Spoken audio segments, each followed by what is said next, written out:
ज्यादा आइसक्रीम खा गया, मुझे और चाहिए। नहीं बेटा, फिर कभी, आज नहीं।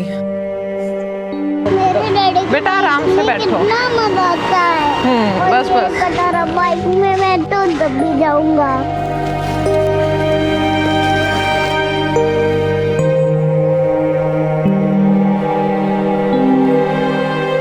आस्था बहन, आज पूजा का सामान नहीं लोगी? नहीं, आज नहीं।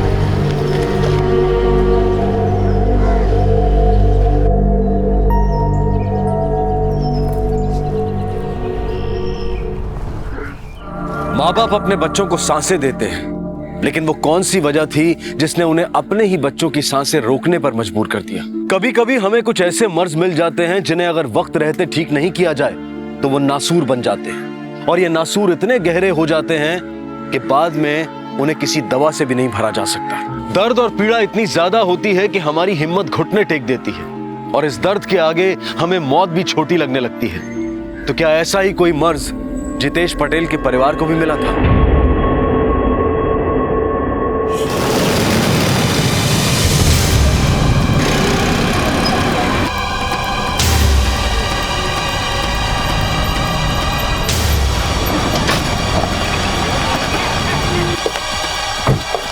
हट जाइए प्लीज यहाँ से। आप में से किसी ने इन्हें यहाँ देखा था इस हादसे से पहले? जी साहब, मैं पास ही से गुजर रहा था कि अचानक मुझे कुछ आवाज आई।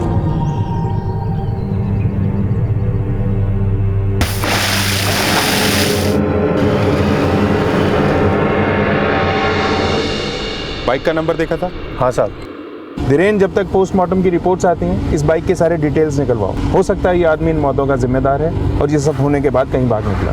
सर, मारो काले प्रोजेक्ट छे, मारी मदद करजो। आप तो ऊपर से कुछ भी कर सकते हो ना, इतनी सी हेल्प कर दो। इसके बाद मम्मी को भी हेल्प करना है। अच्छा, अपने पापा से शिकायत हो रही है मेरी? अच्छा, कर ले खूब शिकायत कर ले तू। नहीं मम्मी, मैं आपकी कंप्लेन थोड़ी कर रही थी, मैं तो पापा से हेल्प मांग रही थी। ये लो, आ गए आपके कंपनी वाले। इनको बोलो ना नाइट शिफ्ट हटा के दिन की शिफ्ट कर ले। नहीं, अभी नहीं बेटा। वैसे भी थोड़े दिन बाद तू अपने पैरों पे खड़ी ही हो जाएगी। तब तक जैसा चल रहा है चलने दे। चल, हो जाओ चुप, रसोई बनावे ली छे, तुझे मिले जे। हाँ, चलता है। बाय मम्मा। सर, बाइक की डिटेल्स आ चुकी हैं। एड्रेस वाघोदिया का है।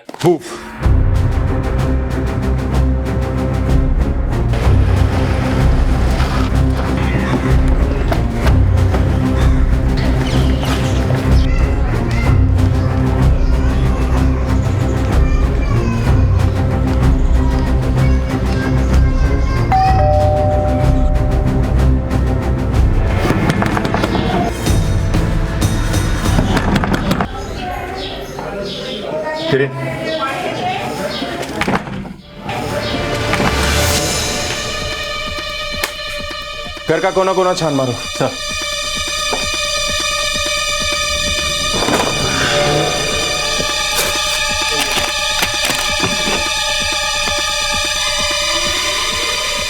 धीरेन, ये देख, ये लोन एग्रीमेंट भी उसी के नाम है जिसके नाम पे बाइक थी, जितेश पटेल। इस घर में हमें और भी इंपॉर्टेंट डॉक्यूमेंट मिल सकते हैं, अच्छी तरह से तलाशी लो। सर। सर, यहाँ आइए।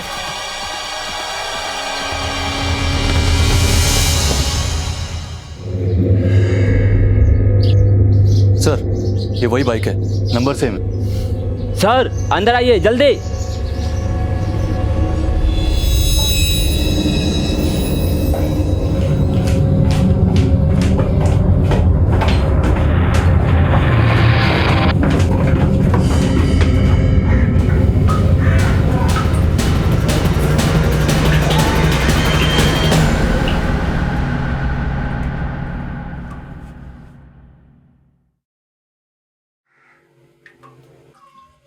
जेबें चेक करो।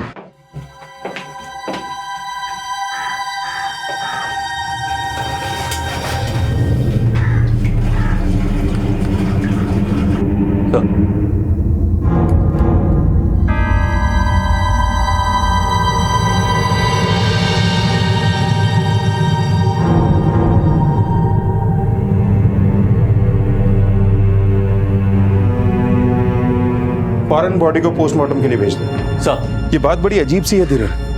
पहले इस परिवार के बाकी लोगों की मौत हुई और अब हमें इसकी लाश मिली। जरूर कुछ बड़ा हुआ है, वरना एक ही परिवार के इतने लोगों की मौत नहीं होती। एक काम करो, आसपास के लोगों को ये फोटो दिखाओ और इस परिवार के बारे में और ज्यादा जानने की कोशिश करो। सर। और हाँ, वो आदमी जिसने बाइक का नंबर बताया था उसे भी ये फोटो एक बार दिखाओ। क्रॉस वेरीफाई करना जरूरी है। Right sir. साहब आ तो जितेश भाई ने फोटो है। क्या करता है जितेश? जितेश भाई ने पास में एक स्टेशनरी की दुकान है। लास्ट कब देखा था इसे? कल सुबह ही देखा था, जब वो यहाँ से गए थे, उसके बाद नहीं देखा। तुम्हारे पास इस जितेश का नंबर है? हाँ है ना साहब, आप वो अपना।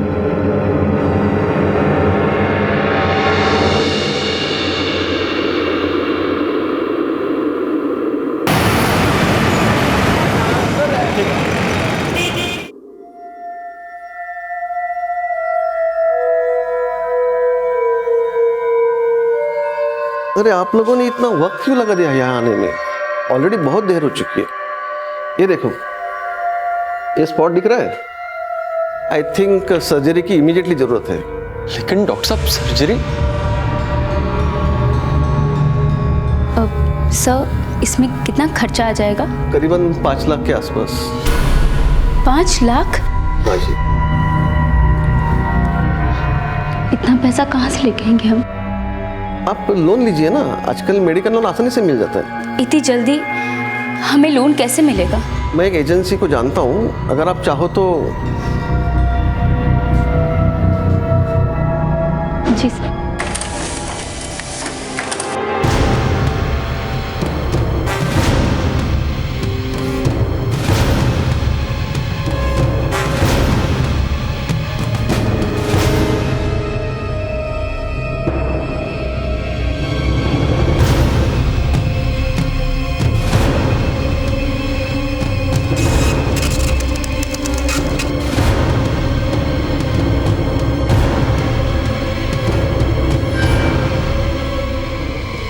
सर, पोस्टमार्टम की रिपोर्ट आ गई है। मौत जहर खाने से हुई है। सर, इस आदमी का मैंने बैकग्राउंड चेक किया है। पिछले कुछ दिनों से जितेश की दुकान काफी नुकसान में चल रही थी। सर, ये उसके बैंक स्टेटमेंट्स और ट्रांजैक्शन डिटेल्स हैं। सर, इस स्टेटमेंट में किसी गुंजल फाइनेंस सर्विसेज की भी एंट्री है। हो सकता है सर जितेश ने इस फर्म से कुछ लोन लिया हो। पर सर, जो डॉक्यूमेंट हमें उसके घर से मिला था उससे ये पता चलता है कि इस लोन के बदले उसने कुछ ज्वेलरी इनके पास डिपॉजिट रखी थी।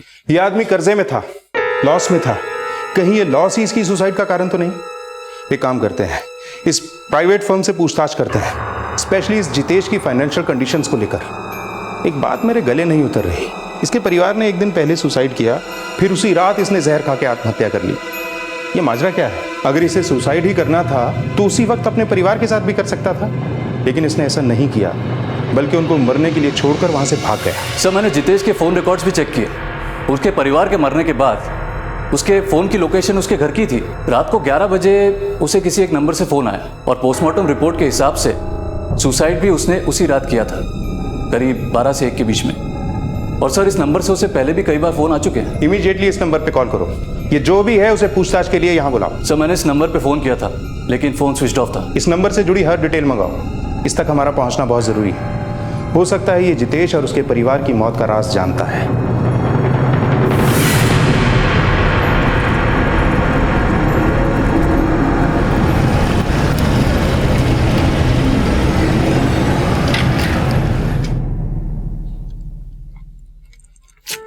अरे सिर्फ 1 सेंटीमीटर का फासला रहेगा। लोग तो कहते हैं कि इस हेलमेट से लाइफ की सेफ्टी बनी रहती है। अरे कहीं यही हेलमेट मेरे हार्ट अटैक का कारण ना बन जाए। और रैली, जब मेरा कॉलेज खत्म हो जाएगा तब क्या करोगे? करना क्या है, तुम्हें कहीं और ड्रॉप कर दिया करूंगा। मैं कोर्स खत्म होने के बाद किसी बड़े शहर में चली जाऊंगी, अपने सपनों को पूरा करने। अरे बाबा, तुम किसी भी शहर में जाओ, और जो तुम्हारा दिल है ना वो तो हमेशा मेरे पास ही रहेगा। एंड बाय द वे, तुम्हें अपना हर एक सपना पूरा करना चाहिए। तुम्हारे इस सपने के लिए तुम्हारी माँ ने कई नींदें बर्बाद की है। हाँ आनंद, मुझे जैसे ही जॉब मिल जाएगा ना, मैं सबसे पहले मम्मी से कहूँगी कि वो अपनी जॉब छोड़ दे। आशना, जो तुम्हारी माँ ने तुम्हारे लिए किया है ना, शायद किसी और की माँ ने कभी नहीं किया होगा। फैशन डिजाइनर बनने का सपना पूरा करना, वो भी अकेले दम पर, छोटी बात नहीं है।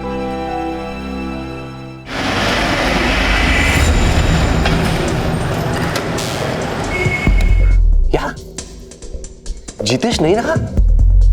साहब बहुत सारो मानस હતો। मेरे पास आया था तो बहुत मुसीबत में था। कितने का लोन लिया था जितेश ने? 5 लाख। अपनी बीवी के गहने भी गिरवे रख के गया था वो। लेकिन उसके बैंक अकाउंट में तो सिर्फ 3 लाख की एंट्री है। बहुत मुसीबत में था साहब।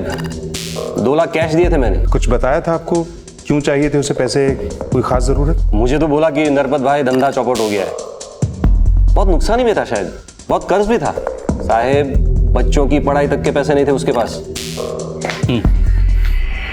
ओके सर, उस नंबर की डिटेल्स आ चुकी हैं।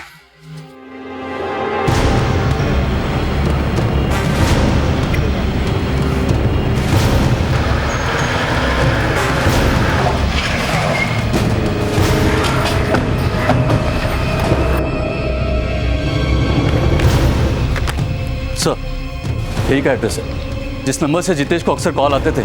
किसी कुंतल शाह के नाम से रजिस्टर्ड है। इस घर की अच्छे से तलाशी लेनी है। सारे कमरों की तलाशी लो।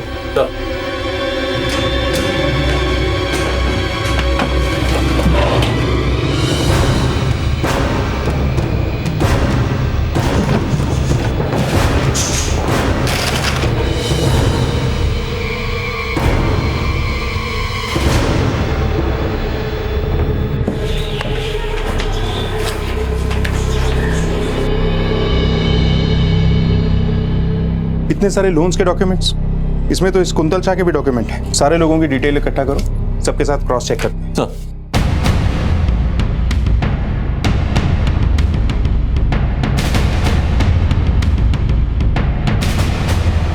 हेलो। हाँ हाँ हो जाएगा, मैं अभी जाता हूं।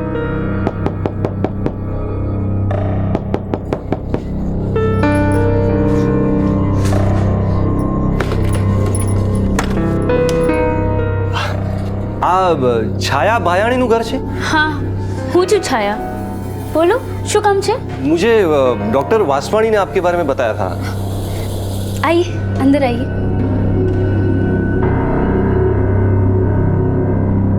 ये लीजिए, आपकी जरूरत के 5 लाख। તમે આમ જ 5 लाख આપો છો? आप तो हमें जानते भी नहीं है। हम आपको नहीं जानते पर आपकी ज़रूरतों को, आपकी मजबूरियों को तो जानते हैं ना। देखिए, हमने ये फर्म इसीलिए खोला है कि ज़रूरतमंदों की जल्द से जल्द हर मदद कर सके। हम आप पे कोई एहसान नहीं कर रहे हैं। देखिए, जैसे बैंक आपको लोन देती है और उस रकम पर आपसे इंटरेस्ट वसूलती है, वैसे ही हम भी आपसे इंटरेस्ट लेंगे। फ़र्क सिर्फ इतना है कि बैंक में लोन पास करवाने में काफ़ी वक्त निकल जाता है और हमारी सर्विस काफ़ी फास्ट है, इसीलिए हमारा इंटरेस्ट 30% है। और इस पैसों के बदले में आप घर, जेवर कुछ भी गिरवे रख सकते हैं। उभारो बे ना छाया, अटली मोटी लोन हम पे कैसे करेंगे? लोकेश, इस वक्त मेरे लिए तुम्हारी सर्जरी से बढ़कर और कुछ भी नहीं है। क्या होगा, इंटरेस्ट ज़्यादा है ना, लेकिन वो हमारी ज़रूरत से बड़ा तो नहीं। और वैसे भी ये वक्त सवाल जवाब में वेस्ट करने का नहीं है। मदद खुद हमारे घर चल कर आई है, वो मुझे नहीं लगता कि हमें बिल्कुल भी टाइम वेस्ट करना चाहिए।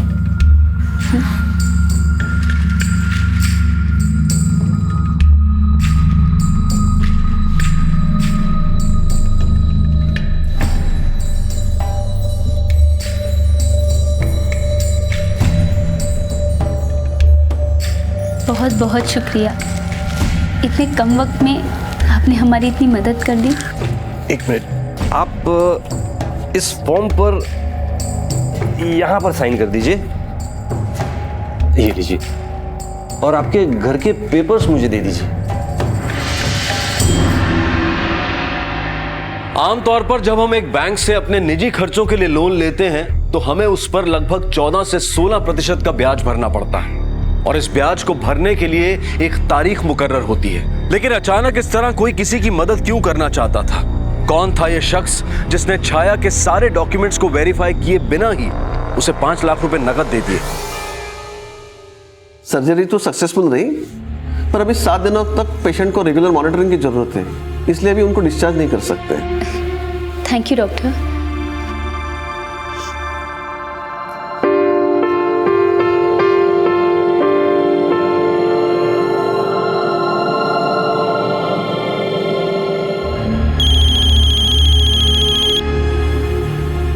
हेलो। हाँ मैडम, देखिए आपके पेपर में बहुत गड़बड़ है। आप एक काम कीजिए, फौरन ऑफिस आ जाइए। अरे नरपत जी सुनिए तो सही। हेलो।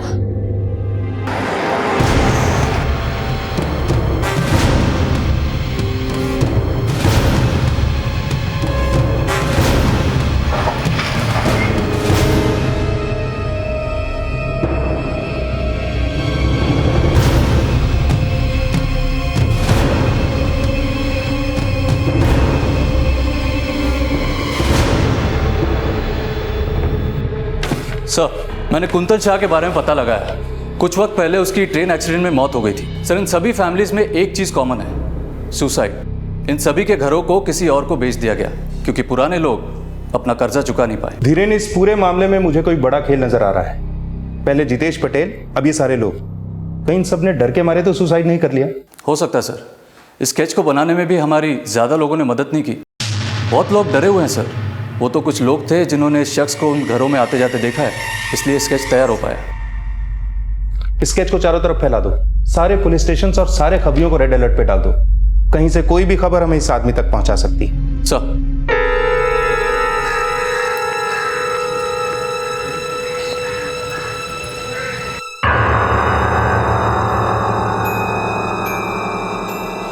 भाई અહીંયા नरपत भाई छे? आइए बैठिए। उन्होंने मुझे फ़ोन किया था, कह रहे थे कि कागज़ में कुछ गड़बड़ है। देखिए मैडम, कागज वागज का मुझे जमता नहीं है, वो सब नरपत भाई देखते हैं। मैं तो यहाँ बस रिकवरी का काम करता हूँ। उन्होंने मुझे बोला कि मैं आपसे 5 लाख रुपए ले लूँ। क्या? पर अभी मैं वो पैसे नहीं लौटा सकती। मैंने तो सारे पैसे अपने पति के इलाज में खर्च कर दिए। कोई बात नहीं, पर आप इंटरेस्ट तो पे कर सकती हैं ना? हाँ हाँ, वो मैं पे कर दूंगी हर महीने। हर महीने नहीं मैडम, अभी। अभी? अब अचानक से मुझसे ऐसे इंटरेस्ट कैसे मांग सकते हैं? और इंटरेस्ट की इतनी बड़ी रकम इतने कम टाइम में मैं कैसे इंतजाम करूंगी? तो फिर मुझे आपका घर नीलाम करना पड़ेगा। नहीं नहीं, प्लीज आप ऐसा कुछ मत कीजिए। और वैसे भी उस एग्रीमेंट में ये क्या लिखा था कि आप अचानक से कभी भी इंटरेस्ट मांग सकते हैं? आपके डॉक्यूमेंट भी कहाँ ठीक थे मैडम। रिकवरी करना ही मेरा काम है मैडम, और रिकवरी तो मैं करके रहूंगा।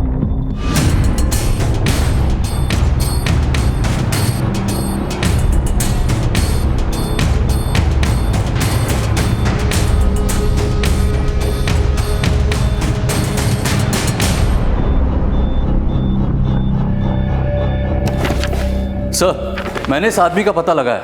इसका नाम सत्ता है। लोग इसे सत्ता बाउंसर के नाम से भी जानते हैं। कुछ पुलिस स्टेशन से मुझे इसकी क्राइम हिस्ट्री मिली। ये कई बार जेल भी जा चुका है। आजकल सूदखोर इस सत्ता से अपने बकाया पैसे निकलवाने का काम भी लेते हैं। वो सारे डॉक्यूमेंट्स और डिटेल्स इस सत्ता को देते हैं और सत्ता उन सभी डिटेल्स को लेके अपनी स्टाइल से सारे पैसे निकलवाता है। सर, जितेश पटेल ने जिस नरपत से पैसे उधार लिए थे, वो नरपत भी इसके कांटेक्ट में था। ये सत्ता आप कहाँ है? सर, इसके बारे में तो किसी को कुछ नहीं पता, लेकिन मैंने अपने खबरियों को बोल दिया है, वो इसका पता लगाएंगे। इस नरपत को सर्विलेंस पे डाल दो। ये सत्ता और नरपत जरूर मिलेंगे, तभी हम इस सत्ता को पकड़ पाएंगे। बस बस बस।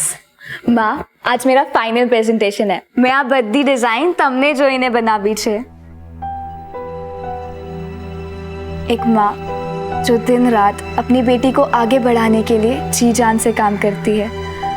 आई एम श्योर उन्हें मेरे डिज़ाइन ज़रूर पसंद आएंगे और मेरा एक बड़ी सी कंपनी के लिए कैंपस सिलेक्शन होगा। बस एक बार सिलेक्शन हो जाए ना, तब आपको काम करने की कोई ज़रूरत नहीं। खुश रहे, मारा आशीर्वाद हमेशा तारे साथी छे।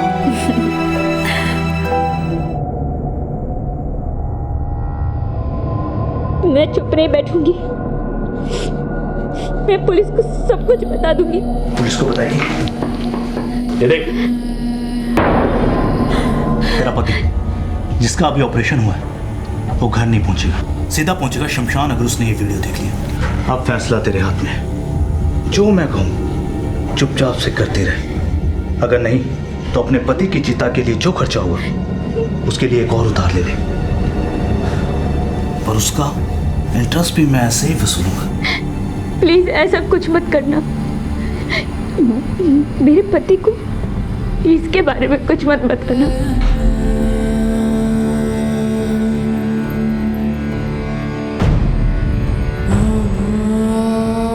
तेरा पति जिसका अभी ऑपरेशन हुआ है वो घर नहीं पहुंचेगा, सीधा पहुंचेगा शमशान अगर उसने ये वीडियो देख लिया।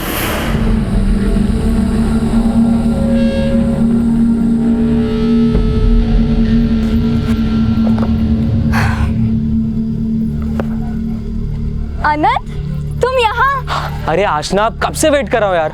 बाय द वे, हुआ क्या? उन लोगों को मेरे डिजाइन्स बहुत पसंद आए। मेरा सिलेक्शन दिल्ली की सबसे रेप्यूटेड कंपनी में हुआ है। अरे वाह, कांग्रेचुलेशन। इस बात तो पार्टी होनी ही चाहिए। आज रात को हम ऐसी पार्टी करेंगे कि हम कभी नहीं भूल पाएंगे। चलो चलो।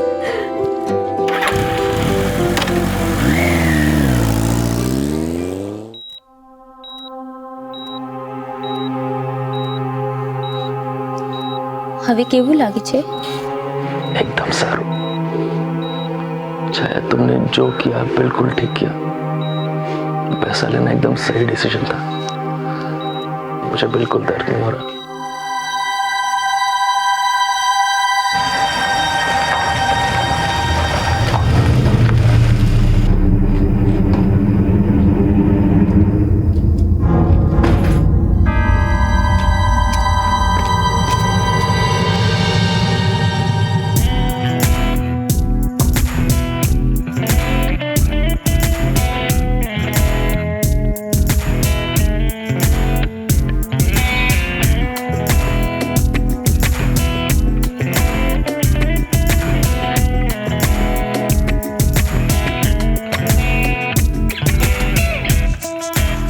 हेलो सर,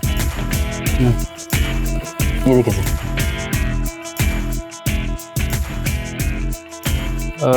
ये वाली सर ये अवेलेबल नहीं है, पर हमारे पास और ऑप्शन है, आप और देख सकते हैं। देखो सर,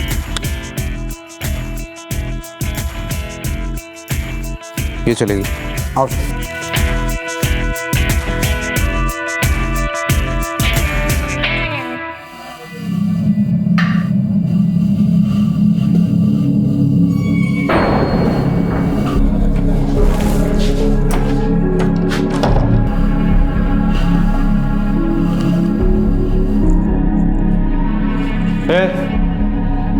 किसी ने कुछ सिखाया भी नहीं क्या तेरे को? को मूड खराब करी थी तू।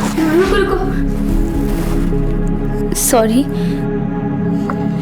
आइए ना, बैठिए।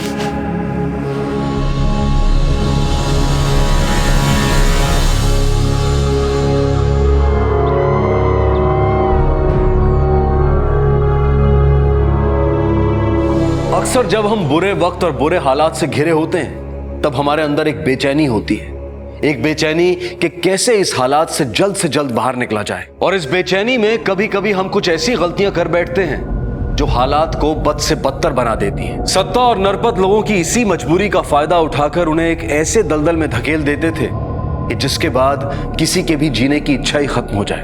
अब तक पुलिस को जिन लोगों के बारे में पता चला था वो सभी नरपत और सत्ता के चक्रव्यूह में फंस चुके थे और हालात के साथ लड़ते लड़ते उनकी हिम्मत ने भी दम तोड़ दिया था। एक बार फिर एक मासूम जिंदगी इस जाल में फंसने वाली थी।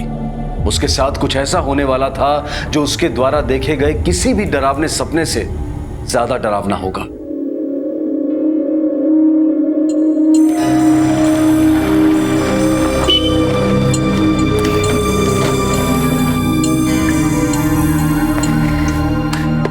ये रेस्टोरेंट मेरे पापा ने बनवाया था। तुम्हें पता है इसके अंदर डीजे की फैसिलिटी भी है। अरे जन्नत है ये जगह। पर इतने सुनसान एरिया में क्यों? यहाँ कोई साइन बोर्ड क्यों नहीं है? हम यहाँ से पार्टी वार्टी करने आते हैं। और हमारे अलावा यहाँ से वही आते हैं जिन्हें इनवाइट किया जाए। तो अब चले अंदर या फिर इनविटेशन रिक्वेस्ट भी प्रिंटेड चाहिए? नहीं नहीं, चलो चलो। हाँ ये देखो।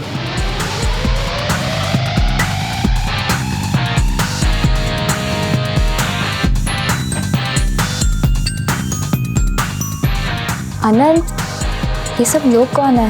मैंने तुम्हें कहा था ना, ये लोग इनविटेशन पे आते रहते हैं। पापा ने इनवाइट किया होगा, ये पार्टी करने आए होंगे। चलो हम अंदर चलते हैं।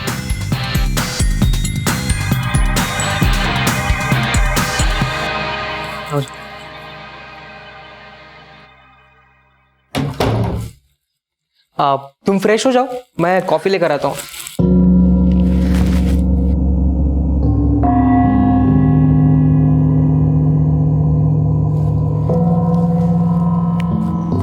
आनंद,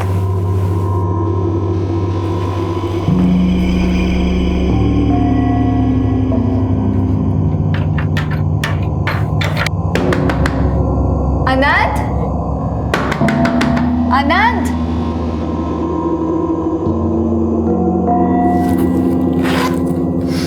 फोन कहाँ गया?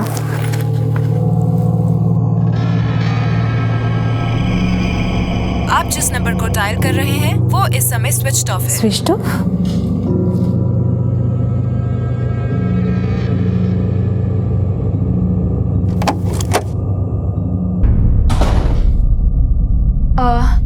मैं यहाँ आनंद के साथ आई थी, जिसके पापा का ये फार्म हाउस है। उसके बाप का नहीं, हम सबके बाप का। एक्चुअली बाप का नहीं, हम सबके बाप का घर है। क्या मतलब?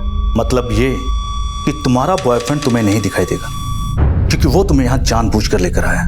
क्या बकवास है ये? कौन हो तुम और आनंद कहाँ है?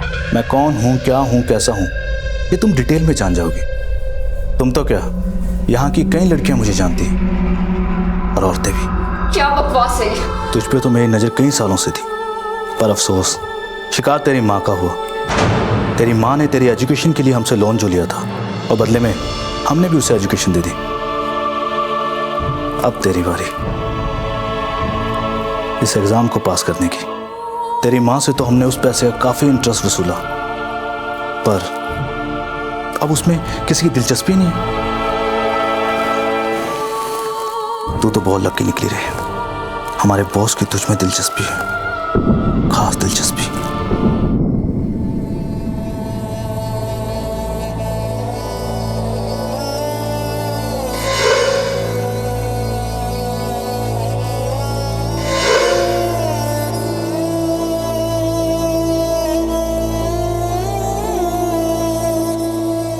जरूरत में ली गई मदद की किश्त एक बार फिर सांसों से चुकाई गई।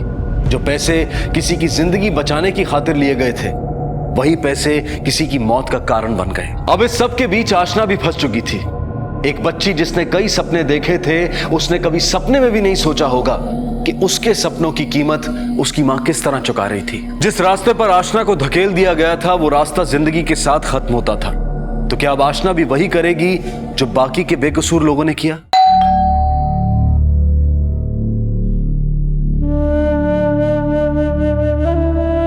आशना, कहाँ रह गई थी तू? मैं कितनी देर से तेरा इंतजार कर रही हूँ। आशना, क्या हुआ? तू रो क्यों रही है? मम्मी, મને દિલ્હીમાં કામ મળી ગયું છે। ये तो खुशी की बात है। फिर तू क्यों रो रही है? मेरा बच्चा, कंग्रेचुलेशन बच्चा।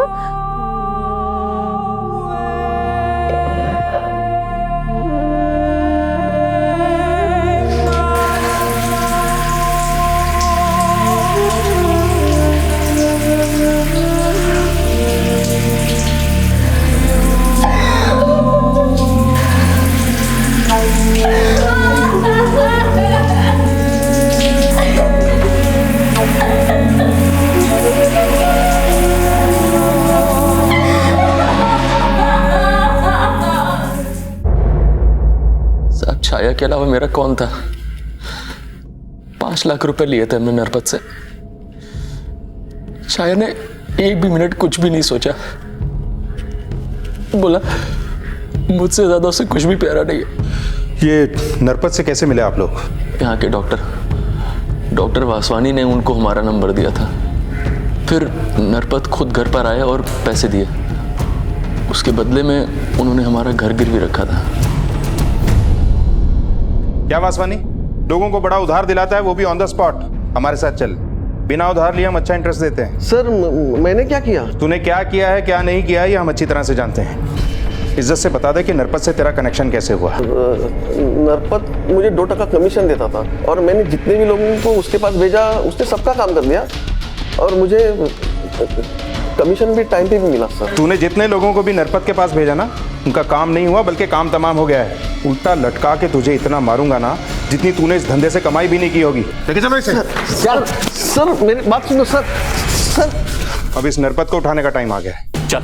अरे साहब मैंने सुकाम चल। मैं शो करी साहब। अरे चल, कॉल करने का कोई फायदा नहीं है। फिलहाल तू आउट ऑफ नेटवर्क एरिया में जाने वाला है। चल।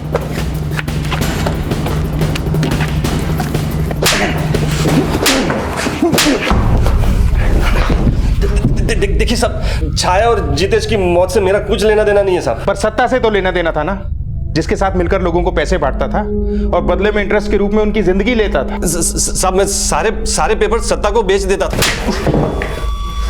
और सब वो इंटरेस्ट के रूप में सारे पैसे मुझे देता था वापस वो, और बाकी बचे जेवर और घर के पेपर्स मुझसे ले लेता था। सत्ता कहाँ है? पता नहीं साहब, वो अलग अलग नंबर से फोन करता था और वो नंबर भी उन्हीं के नाम से खरीदता था जिसके पेपर्स उसके पास होते थे। सर, इसकी बेल लेके इसका वकील आया है। ये मत सोचना कि इस बेल से छूट के तू बच जाएगा।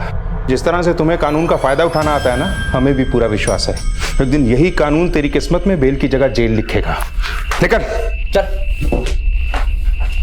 हिरेन, ये नरपत जितना खड़ा है ना उतना ही गड़ा है। इतनी जल्दी इसका जमानत पे छूट जाना कोई आम बात नहीं है। मुझे लगता है इसके पीछे जरूर कुछ बड़े नाम छिपे हैं।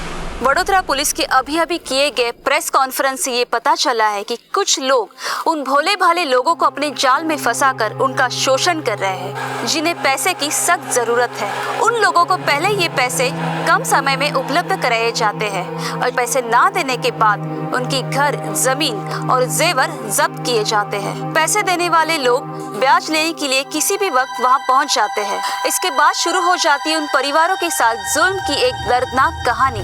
वडोदरा पुलिस ने सब लोगों से अनुरोध किया है कि जिसके साथ भी ये घटना हो रही है वो कृपया सामने आ जाए। उनका नाम गुप्त रखा जाएगा और उन्हें पूरी तरह सुरक्षा दी जाएगी। आज ना मैं काम पर जा रही हूँ, खाना टेबल पर रखा है, निकाल कर खा लेना और टाइम से सो जाना बेटा। हाँ मम्मी, હવે તમને કામ કરવાની જરૂરત નથી। अब मैं हूँ ना, मैं सब संभाल लूंगी।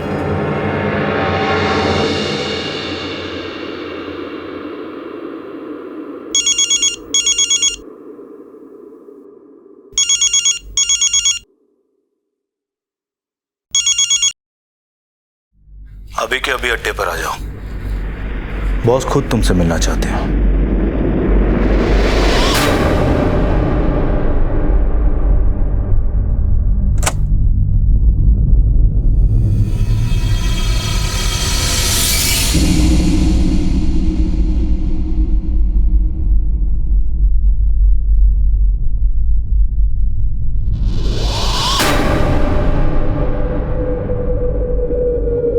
ठीक है, भले।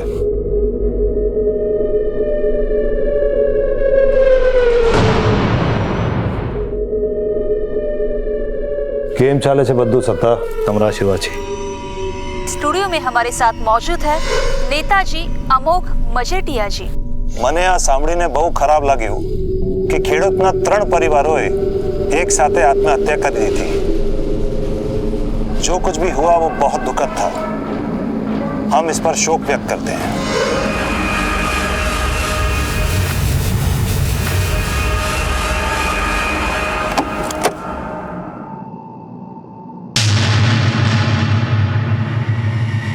आप अमोघ मजेठिया है ना? अरे वाह, मुझे नहीं पता था कि मेरा इतना क्रेज है आजकल की बच्चियों में। इसीलिए तो मुझे तुम्हारी जैसी पढ़ी लिखी लड़कियां इतनी पसंद है। तुम्हारी पसंद और नापसंद का ख्याल तो लॉकअप में रखा जाएगा अमोघ मजीठिया। ये चलो इसे। इसको लेकर जा रहा है पता है ना? अब बस मुंह बंद, वरना अच्छा नहीं लगेगा कि भरे बाजार में नंगा करके लड़कियों से जूतियां पड़वाऊंगा। ये चलो इसे। थैंक्स आशा, तुम्हारी वजह से कई लोगों की जिंदगियां बची और कईयों की मौत को इंसाफ मिला। इन सब के बीच में मेरी माँ का नाम तो नहीं आएगा ना? नहीं। गुजरात पुलिस के रातों रात किए गए ऑपरेशन ने सारे लोगों को चौंका के रख दिया है। गुजरात पुलिस ने नेता अमोघ मजीठिया को गिरफ्तार कर लिया है। पुलिस के मुताबिक नेता अमोघ मजीठिया एक ऐसा गिरोह चला रहा था जो लोगों की जरूरतों का फायदा उठाकर उन्हें वेश्यावृत्ति के व्यवसाय में धकेल रहा था। अमोघ मजीठिया को उनकी पार्टी ने बर्खास्त कर दिया है। इन सब में अमोघ मजीठिया का काला पैसा लगा हुआ था। पुलिस ने अमोघ मजीठिया सहित और 6 लोगों पर चार्जशीट फाइल कर दी है। मम्मा,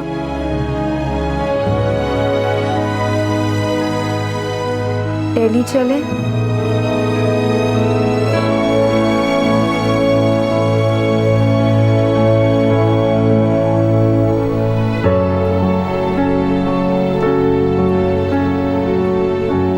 आशना द्वारा उठाए गए इस मजबूत कदम से आखिरकार नेता अमोघ बेनकाब हुआ और साथ ही न जाने कितने बेकसूर लोगों की मौत का जिम्मेदार भी पुलिस के हत्थे चढ़ा। पुलिस ने अमोघ के साथ नरपत, सत्ता, वसानी और बाकी के लोगों को भी अरेस्ट किया। अमोघ और सत्ता पर आईपीसी की धारा 376 के तहत बलात्कार के चार्जेस लगाए गए हैं और इन सभी पर ठगी और धोखाधड़ी का भी केस बना है। हमारे आसपास ऐसे कई आपराधिक मंसूबों वाले लोग हैं जो इस ताक में रहते हैं कि वो कब और किस तरह किसी की मजबूरी का फायदा उठा सके। इसलिए बिना पढ़े किसी भी डॉक्यूमेंट पर साइन करना एक बहुत बड़ी गलती में तब्दील हो सकता है। जो सिग्नेचर हम ये सोचकर करते हैं कि इसके बाद हमारी जिंदगी की तकलीफें दूर हो जाएंगी, लेकिन वहीं यह गलत सिग्नेचर आपकी जिंदगी को मुसीबतों से घेर भी सकता है। अब मैं अनूप सोनी आपसे विदा लेता हूं। फिर मुलाकात होगी अगले एपिसोड में एक और चौंका देने वाले केस के साथ। तब तक अपना और अपने परिवार का ख्याल रखें और देखते रहें क्राइम पेट्रोल डायल 100। सबक एक को सीख हम सबको। जय। क्राइम पेट्रोल के और भी दिलचस्प कहानी देखने के लिए हमारे चैनल को सब्सक्राइब करें और बेल आइकॉन दबाना न भूलें।